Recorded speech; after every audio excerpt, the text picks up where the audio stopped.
Good afternoon. I hope you're doing well. I finally got caught up on grading and wanted to chat with you. I really appreciate your papers that you have presented. They are really good. I've appreciated the emphasis that a number of you have given. Uh, One about praying based upon Acts 6, but other passages as well. The other about the whole matter of evaluation from a very good spiritual prospect, and I think that's an important one. And a couple of you have mentioned the importance of a leader who loves God with all his heart, soul, and mind, and loves his neighbors as himself. Those are good inputs into this whole process, and to think through what it means to be a spiritual leader, the uh, the model of what we want everyone in the congregation to be. That's our elder and our pastor. As Paul said, imitate me as I imitate Christ. And that ought to be the goal of every one of our spiritual leaders in our congregation. We each have found much helpful material from T.J. Addington's writings. It grieves my heart many times as I read what you had quoted. I had tears come to my eyes because I know this man who was so significant in the kingdom of God, yet because of wrong choices, the failure of integrity, sacrificed all of that.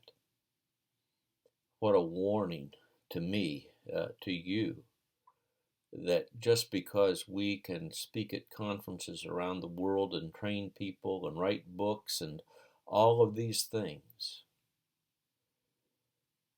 we are still subject to failure.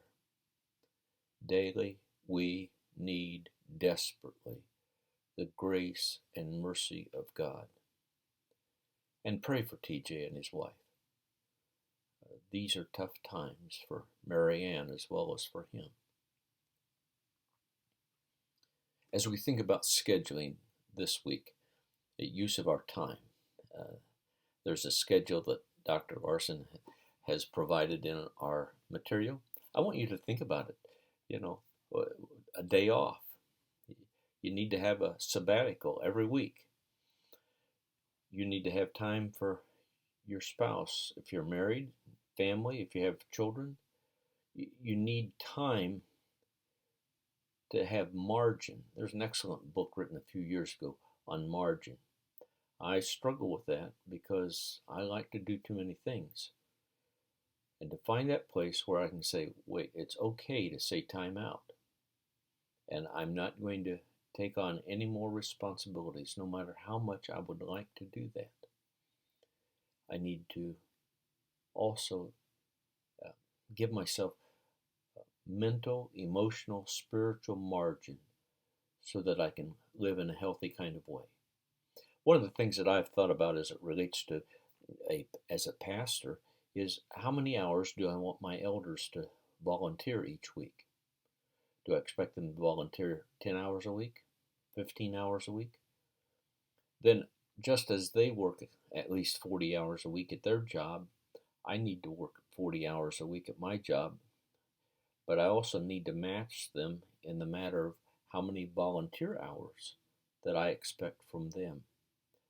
That's an important perspective for us to think about.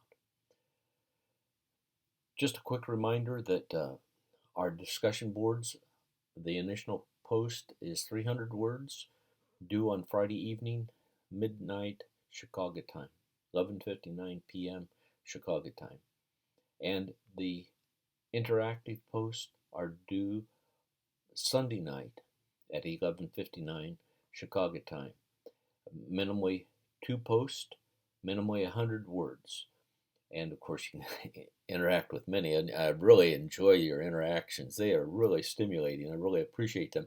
And on Monday, we can just kind of clean up. And if somebody's asked you a question, well, then get your question uh, back to them on Monday before the class session ends. Well, we got an excellent paper about scheduling this week. And don't forget, pastor interview is coming up. There's a little note about that. And so you need to think that one through and have it ready to go so you are timely in writing your paper. God bless you and have a delightful week.